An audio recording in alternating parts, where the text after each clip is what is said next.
என்னுடைய ஒரு கோரிக்கை என்னன்னா, சாலை ஒரு நிறைய கடை வைங்க, வச்சுக்கலாம். எனக்கு வேற வழி இல்லை. இடம் பிடிக்க முடியாது, வாடகை கொடுக்க முடியாது, நடத்த முடியாது. சரி, கொஞ்சம் முக்கியமாக என்னென்னா, சாலையை மொத்தமாக ஆக்கிரமிப்பு செய்யாமல் ஓரமாக வச்சுக்கணும். அதான் ஏற்படுற விபத்து என்பதை நான் பார்க்கணும். அதில் ஏற்படுகின்ற விபத்து என்பதையும் பார்க்கலாம். அதில் பயன் எப்படி இருக்குது அப்படின்னு பார்த்தீங்கன்னா நல்லா தெரியும். நிறைய பயன் உண்டு. நிறைய பேர் அந்த கடனை வாங்கி இந்த திருப்பி செலுத்தியிருக்காங்க, கடையை நடத்துகிறாங்க நிறைய பேர். இப்போ நம்முடைய புதுச்சேரியை பொறுத்த வரைக்கும் நீங்கள் பார்த்தீங்கன்னா 2447 பதிவு பெற்ற கடைகள், சாலை வார கடைகள் இருக்குது. 447 2447 கடைகள் இருக்குது. அப்போது இவர்கள்லாம் இந்த 10,000 வாங்கியிருக்காங்க, திருப்பி செலுத்தியிருக்காங்க, அப்புறம் 20,000 வாங்கியிருக்காங்க, அப்புறம் 50,000 வாங்கியிருக்காங்க. என்னுடைய ஒரு கோரிக்கை என்னென்னா, சாலை ஒரு நிறைய கடை வைங்க, வச்சுக்கலாம். எனக்கு வேறு வழி இல்லை. இடம் பிடிக்க முடியாது, வாடகை கொடுக்க முடியாது, நடத்த முடியாது. சரி, கொஞ்சம் முக்கியமாக என்னென்னா, சாலையை மொத்தமாக ஆக்கிரமிப்பு செய்யாமல் ஓரமாக வச்சுக்கணும். அதான் ஏற்படுற விபத்து என்பதை நான் பார்க்கணும். அதில் ஏற்படுகின்ற விபத்து என்பதையும் பார்க்கலாம். ஏன்னா ஒரு லாரியோ காரோ இது மாதிரி போகும்போது, மோசையில் போகும்போது, அந்த கடைக்கெல்லாம் அடைச்சிக்கும்போது அவங்க ஒரு பக்கம் வண்டியை நிறுத்துவாங்க, கடை இருக்கும், வண்டியை நிறுத்துவாங்க. இந்த சாலை நமக்கு 20 அடி இருந்தால் 10 அடியில் போயிடும். 10 அடினா 2 பக்கம் போய் ஆகணும். அப்போ விபத்து ஏற்படுகிற ஒரு வாய்ப்பு இருக்குது. அதனால் சாலை ஓரத்தில் வச்சுருங்க, ஒரு ஒழுங்குமுறையாக அந்த சாலை ஓர கடைகளை வைத்துக் கொள்ள வேண்டும். அதுக்கு நம்முடைய நகராட்சியை சார்ந்தவங்களாம் உறுதுணையாக இருக்கணும். எரியாதுன்னு சொல்லி ஏற்றுறது இல்லை, கொஞ்சம் உறுதியாக்கி அதை ஒழுங்குபடுத்துவது கவனம் செலுத்த வேண்டும். ஏன்னா புதுச்சேரி மாநிலம் ஒரு பெரிய சுற்றுலா வளர்ச்சி பெருகி வருகின்ற ஒரு மாநிலம். இப்போ நீங்கள் பார்க்கலாம், இந்த சனி ஞாயிறு, வெள்ளிக்கிழமை சனி ஞாயிறு இதில் பார்த்தீங்கன்னா சுற்றுலா வளர்ச்சி எப்படின்னு பாருங்கள். எந்த சாலையில் போனாலும் ஒரே வண்டி தான், இல்லை நடமாட்டம் தான், நடந்துகிட்டே இருப்பாங்க. எல்லா பிற மாநிலம் சார்ந்தவங்களாம் வந்திருப்பாங்க. ஆனால் நீங்கள் இன்னொன்றையும் பார்க்கணும், நம்மக்கிட்ட நிறைய பெரிய ஹோட்டல்லாம் இப்போ இருக்குது. ஆனால் சுற்றுலா பயணிகள் வருவதெல்லாம் அந்த சாலை ஓரத்தில் இருக்கின்ற அந்த சிற்றுண்டி கடைகள், அந்த காலை உணவுக்கு இட்லி, தோசை, வடை, இது மாதிரி பார்த்தீங்கன்னா அங்கே எவ்வளோ பேர் வெளி மாநிலத்தில் வந்தாங்க வாங்கி சாப்பிட்றாங்கன்றதை அவங்க எண்ணி பார்க்கணும். அப்போ அந்த சாலை ஓர கடையில் நடத்துகின்ற இந்த வியாபாரம் என்பது வெகுவாக வளர்ந்து கொண்டு இருக்கின்றது என்பது யாராலும் மறுக்க முடியாத ஒன்று. நீங்கள் திருவிழா காலத்திலையும் பார்க்கலாம், பல முக்கிய கோயில், திருக்கோயில்கள் பார்க்கலாம். அந்த இடத்துலலாம் சாலை ஓரத்தில் நிறைய கடை வச்சுருப்பாங்க.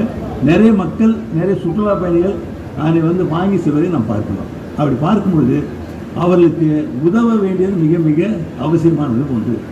அப்போ எளிதாக கடன் பெற்றால் அவர்கள் தன்னுடைய வியாபாரத்தை பெருக்கிக் கொள்ள முடியும். அப்படி எளிதாக கடன் பெறுவதற்குரிய, வட்டி இல்லாத ஒரு கடன் பெறுவதற்குரிய வாய்ப்பை உருவாக்கி கொடுக்கின்ற பாரத பிரதமருடைய திட்டம் தான் இந்த திட்டம். எவ்வளவு பலன் நம்முடைய புதுச்சேரியில் பயன்பெற்றிருக்காங்க, திருப்பி செலுத்தியிருக்காங்க. அப்படி பயன் பெற்றதனால்தான் அவர்கள் கடனை திருப்பி செலுத்தி ஒழுங்காக மீண்டும் கடனை பெற்றதுனால்தான் நமக்கு இந்தியாவிலே 2வது மீன் பிரதேசத்தில் 2வது இடம் கிடைத்திருக்கின்றது. நம்ம புதுச்சேரி மாதிரி எத்தனை பேருமே உண்டு. நம்ம துறையில் எத்தனையோ துறைகளில் நாம் வந்து முதலிடத்தை பெற்றிருக்கோம். விவசாயம், கல்வி, சுகாதாரம், இதெல்லாம் முதலெல்லாம் பெற்றிருக்கின்றோம். இதிலும் நாம் 2ஆம் இடத்தை பெற்றிருக்கிறோம். சாலையோர வியாபாரிகள் கடன் அதை பற்றி திருப்பி செலுத்து, அதன் மூலமாக அவருடைய வளர்ச்சி, அதன் மூலமாக ஒரு பொருளாதார உயர்வு. இன்றைக்கி நம்ம புதுச்சேரி மாநிலம் தனிநபர் வருமானத்தில் முதலிடத்தில் பெறுகின்ற ஒரு மாநிலமாக இருந்து கொண்டிருக்கின்றது. யூனியன் பிரதேசத்தில் பார்த்தீங்கன்னா 2,75,000 ரூபாய் இன்றைக்கி தனிநபர் வருமானம் புதுச்சேரியில். இந்த வளர்ச்சி எப்படி வந்திருக்க முடியும்? இது மாதிரி எல்லாம் சேர்ந்தது தான். பெரும் வியாபாரிகள், சிறு வியாபாரிகள், தொழிற்சாலைகள், நல்ல கல்வி, இப்படி எல்லாவற்றையும் நம்முடைய புதுச்சேரி மாநிலம் சிறந்து விளங்குவதால் இந்த தனி நபர் வருமானம் உயர்ந்த நிலையில் நாம் இருந்து கொண்டு இருக்கின்றோம். அதற்கு நம்முடைய வியாபார பெருமக்களுடைய ஒத்துழைப்பு, நம்முடைய மக்கள், விவசாயிகள், வேளாண் நிலையில் விவசாயிகள், தொழிற்சாலை தொழிலதிபர்கள், இவர்கள் எல்லாம் கொடுக்கின்ற ஒரு ஆர்வம், ஒத்துழைப்பு, அவர்கள் உழைப்பின் மூலமாக உயர்கின்ற ஒரு வருமானம், இவையெல்லாம் நம்முடைய பொருளாதார பூச்சியை உயர்த்தி வருகின்றது. இப்போ நம்முடைய வணிக வரித்துறை மூலமாக உயர்ந்திருக்கின்ற வருமானம், கலால் துறை மூலமாக உயர்ந்திருக்கின்ற வருமானம், இது மாதிரி நாங்கள் பார்க்கும்பொழுது இவையெல்லாம் புதுச்சேரியுடைய வளர்ச்சியை காட்டுகின்றது. அதன் மூலமாக இந்த புதுச்சேரி மாநிலம் சிறந்த நிலையில் உயர்ந்து வருகின்றது என்பதை யாராலும் மறுக்க முடியாது. அப்படி நம்முடைய அரசானது மத்திய அரசுடைய உதவியோடு, நம்முடைய மரியாதைக்குரிய மாண்புமிகு பாரத பிரதமருடைய உறுதுணையோடு உதவியோடு இன்று ஒரு பெரிய வளர்ச்சியை கண்டு கொண்டிருக்கின்றது. அதன் மூலமாக நாம் உள்கட்டமைப்பை மேம்படுத்தி கொண்டு இருக்கின்றோம். நல்ல கல்வி மக்களுக்கு கொடுத்து கொண்டிருக்கின்றோம். நல்ல மருத்துவ வசதி நாம் கொடுத்து கொண்டிருக்கின்றோம். இப்படி நம்முடைய அரசானது மக்களுடைய அரசு, மக்களுக்காக செயல்படுகின்ற ஒரு அரசு, மக்களுடைய நலனில் அக்கறை கொள்கின்ற ஒரு அரசாக இருப்பதை நான் பார்க்கின்றோம். அதில் இந்த ஒரு திட்டம் பாரத பிரதமர் என்ற ஒரு பெரிய திட்டமானது ஒரு பெரிய வளர்ச்சியை நமக்கு ஒரு பொருளாதார நிலையில் மக்களுடைய வாழ்க்கை தரத்தை உயர்த்துகின்ற நிலையில் அமைந்திருக்கின்றது என்பதை யாராலும் மறுக்க முடியாது.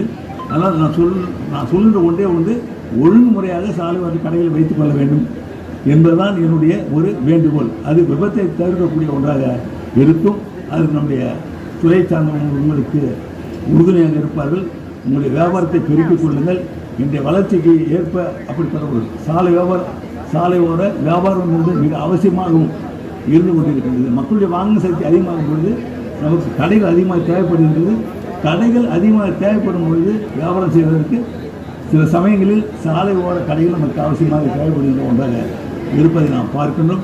அவர்களெல்லாம் நல்ல வியாபாரம் செய்து நல்ல பொருளை வாழ்க்கை உயர வேண்டும் என்று அவர்களை வாழ்த்துகின்றேன். இந்த ஒரு சாலை ஓர வியாபார திருவிழா மேலும் சிறப்பாக அமைவதற்கு அவருடைய வாழ்க்கை உயர்வதற்கு ஒரு வழிகாட்டலாக இது அமையும் என்பதை கூறி அனைவரும் வாய்ப்புக்கு நன்றி கூறி விடுகின்றேன். நன்றி, வணக்கம்.